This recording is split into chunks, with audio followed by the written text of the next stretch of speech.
Okay, this is chapter 40. Bert finds a clue. Now, can you believe we're already around close to 2/3 of the way through the book?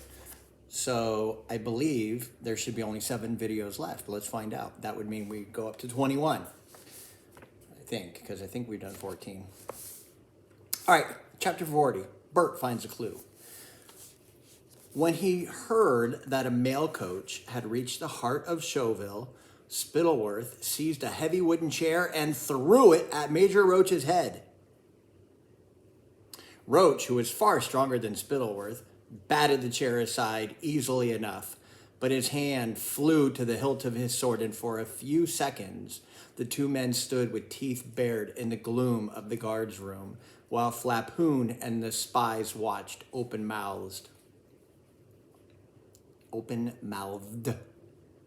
"You will send a party of dark footers to the outskirts of Showville tonight," Spittleworth ordered Roach. "You will fake a raid. We must terrify these people. They must understand that the tax is necessary, that any hardship their relatives are suffering is the fault of the Ickabog, not mine or the king's. Go and undo the harm you've done." The furious major left the room, privately thinking of all the ways he'd like to hurt Spittleworth if given 10 minutes alone with him. "And you," said Spittleworth to his spies, "will report to me tomorrow whether Major Roach has done his work well enough. If the city's still whispering about starvation and penniless relations, well then, we'll have to see how Major Roach likes the dungeons." So a group of Major Roach's dark footers waited until the capital slept, then set out for the first time to make Showville believe that the Ickabog had come calling. They selected a cottage on the very edge of town that stood a little apart from its neighbors. The men, who were most skillful at breaking into houses, entered the cottage where, it pains me to say, another killing. They killed the little old lady who lived there, who, you might like to know, had written several beautifully illustrated books about the fish that lived in the river Fluma. Once her body had been carried away to be buried somewhere remote, a group of men pressed 4 of Mr. Dovetail's finest carved feet into the ground around the fish expert's house, smashed up her furniture and her fish tanks, and let her specimens die, gasping on the floor. Next morning, Spittleworth's spies reported that the plan seemed to have worked. Showville, no longer avoided by the fearsome Ickabog, had at last been attacked. As the Darkfooters had now perfected the art of making the tracks look natural and breaking down doors as though a gigantic monster had smashed them in, and using pointed metal tools to mimic tooth marks on the wood. The Showville residents who flocked to see the poor old woman's house were entirely taken in. Young Bert Beamish stayed at the scene even after his mother had left to start cooking their supper. He was treasuring up every detail of the beast's footprints and its fang marks, the better to imagine what it would look like when at last he came face to face with the evil creature that had killed his father, because he by no means abandoned his ambition to avenge him. When Bert was sure he had every detail of the monster's prints memorized, he walked home, burning with fury, and shut himself up in his bedroom, where he took down his father's medal for outstanding bravery against the deadly Ickabog, and the tiny medal the king had given him after he'd fought Daisy Dovetail. The smaller medal made Bert feel sad these days. He'd never had a friend as good as Daisy since she'd left for Pluritania. But at least, he thought, she and her father were beyond the reach of the evil Ickabog. Angry tears started in Bert's eyes. He'd so wanted to join the Ickabog Defense Brigade. He knew he'd be a good soldier. He wouldn't even care if he died in the fight. Of course, it would be extremely upsetting for his mother if the Ickabog killed her son as well as her husband. But on the other hand, Bert would be a hero, like his father. Lost in thoughts of revenge and glory, Bert made to replace the 2 medals on the mantelpiece when the smaller of them slipped through his fingers and rolled away under the bed. Bert lay down and groped for it, but couldn't reach. He wriggled farther under his bed and found it at last in the farthermost, dustiest corner, along with something sharp that seemed to have been there a very long time because it was cobwebby. Bert pulled both the metal and the sharp thing out from the corner and sat up, now rather dusty himself, to examine the unknown object. By the light of the candle, he saw a tiny, perfectly carved Ickabog foot, the last remaining piece of the toy carved so long ago by Mr. Dovetail. Bert had thought he'd burned up every last bit of the toy, but this foot must have flown under the bed when he'd smashed up the rest of the Ickabog with his poker. He was on the point of tossing the foot into his bedroom fire when Bert suddenly changed his mind. He began to examine it more closely. Look, I pet my dog for 2 seconds. And look, see what I'm talking about the shed? Oof. Chapter 41, Mrs. Beamish's Plan. Mother, said Bert. Mrs. Beamish had been sitting at the kitchen table, mending a hole in one of Bert's sweaters, and pausing occasionally to wipe her eyes. The Ickabog's attack on their Showville neighbor had brought back awful memories of the death of Major Beamish.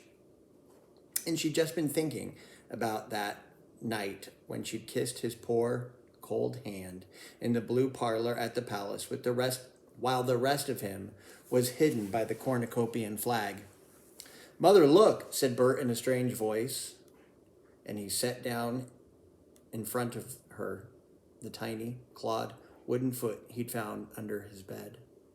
Mrs. Beamish picked it up and examined it through the spectacles she wore when sewing by candlelight. Why, it's part of that little toy you used to have, said Bert's mother. Your toy, Mrs. Beamish didn't finish the word. Still staring at the carved foot, she remembered the monstrous footprints she and Bert had seen earlier that day in the soft ground around the house of the vanished old lady.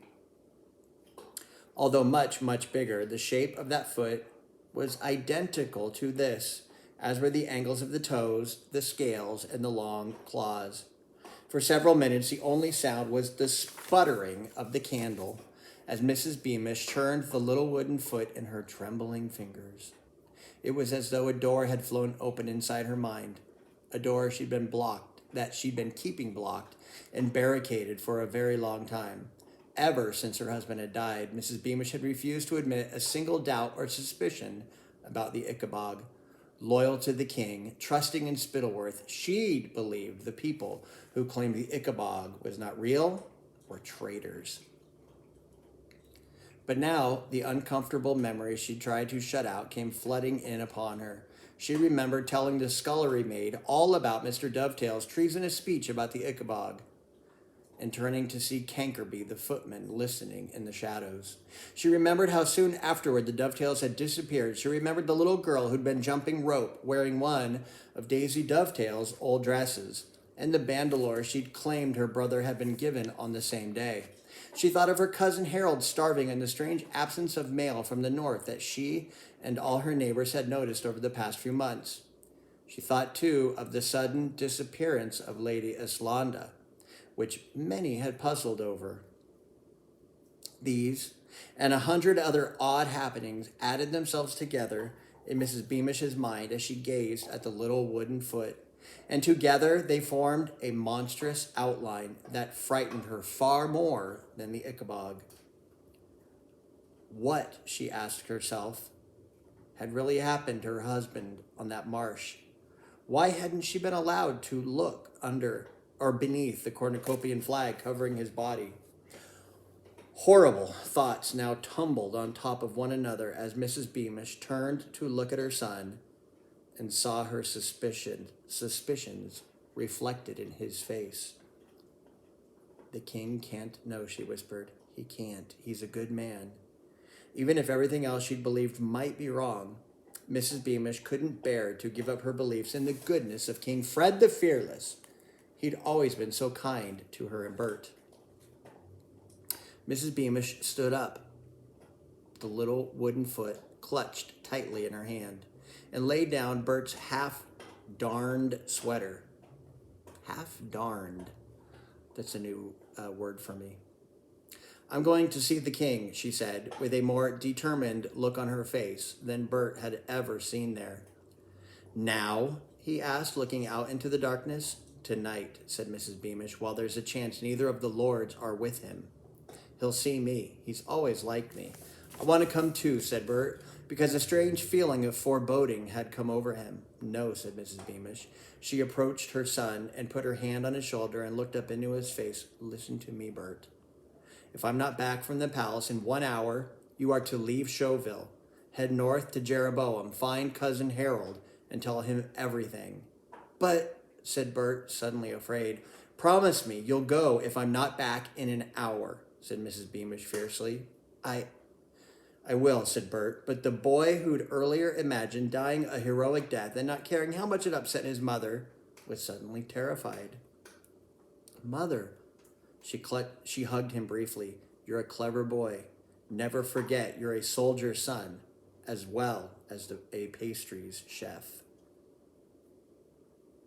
Mrs. Beamish walked quickly to the door and put on her shoes. After one last smile at Bert, she slipped out into the night. Chapter 42, Behind the Curtain. That's where the wizard hangs out, behind the curtain. Wizard of Oz. The kitchens were dark and empty when Mrs. Beamish let herself in from the courtyard. Moving on tiptoe, she peeked around corners as she went because she knew how Cankerby the footman liked to lurk in the shadows. Slowly and carefully, Mrs. Beamish made her way toward the king's private apartments, holding the little wooden foot so tightly in her hand that its sharp claws dug into her palm. At last, we're going to read a book soon, Number the Stars, where the same thing happens with someone's necklace, that it leaves a print on someone's palm. At last, she reached the scarlet carpeted corridor leading to Fred's rooms. Now she could hear her laughter coming from behind the doors. Mrs. Beamish rightly guessed that Fred had not been told about the Ickabog attack on the outskirts of Showville, because she was sure he wouldn't be laughing if he had. However, somebody was clearly with the king, and she wanted to see Fred alone. As she stood there, wondering what was best to do, the door ahead opened. With a gasp, Mrs. Beamish dived behind a long velvet curtain and tried to stop it swaying. Spittleworth and Flapoon were laughing and joking with the king as they bade him good night. Excellent joke, your majesty. Why, I think I've split my pantaloons, guffawed Flapoon. We shall have to rechristen you King Fred the Funny, sire, chuckled Spittleworth. Mrs. Beamish held her breath and tried to suck in her tummy. She heard the sound of Fred's door closing. The two lords stopped laughing at once. Blithering idiot, said Flapoon in a low voice. I've met cleverer blobs of Kurdsburg cheese, muttered Spittleworth. Can't you take a turn entertaining him tomorrow, grumbled Flapoon. I'll be busy with the tax collectors until then. Until 3, said Spittleworth. But if... Both the lords stopped talking. Their footsteps also ceased. Mrs. Beamish was still holding her breath, her eyes closed, praying they had not noticed the bulge in the curtain. Well, good night, Spittleworth, said Flapoon's voice. Yes, sleep well, Flapoon, said Spittleworth. Very softly, her heart beating very fast, Mrs. Beamish let out her breath. It was all right. The two lords were going to bed, and yet she could not hear footsteps. Then, so suddenly she had no time to draw her breath into her lungs, the curtain was ripped back. Before she could cry out, Flapoon's large hands had closed over her mouth, and Spittleworth had seized her wrists. The two lords dragged Mrs. Beamish out of her hiding place and down the nearest set of stairs, and while she struggled and tried to shout, she couldn't make a sound through Flapoon's thick fingers, nor could she wriggle free. At last, they pulled her into that same blue parlor where she'd once kissed her dead husband's hand. Do not scream, Spittleworth warned her, pulling out a short dagger he'd taken to wearing even inside the palace, or the king will need a new pastry chef. He gestured to Flapoon to take his hand away from Mrs. Beamish's mouth. The first thing she did was take a gasp of breath because she felt like fainting. You made an outsized lump in that curtain, cook, sneered Spittleworth. Exactly what were you doing lurking there so close to the king after the kitchens have closed? Mrs. Beamish might have made up some silly lie, of course. She could have pretended she wanted to ask Fred what kinds of cakes he'd like her to make tomorrow, but she knew the two lords would not believe her. So instead, she held out the hand, clutching the Ickabog fingers and clutching the Ickabog foot, and opened her fingers. I know, she said quietly, what you're up to. The two lords moved closer and peered down at her palm and the perfect tiny replica of the huge feet the dark footers were using. Spittleworth and Flapoon looked at each other and then at Mrs. Beamish, and all the pastry chef could think when she saw their expressions was, "Run, Bert, run!" I think that's a good place to stop. It's kind of an exciting place. I'd like to continue, but I'll make you wait until tomorrow to hear more. Next one is chapter 43, Bert and the Guard. Enjoy this. That was a good little read.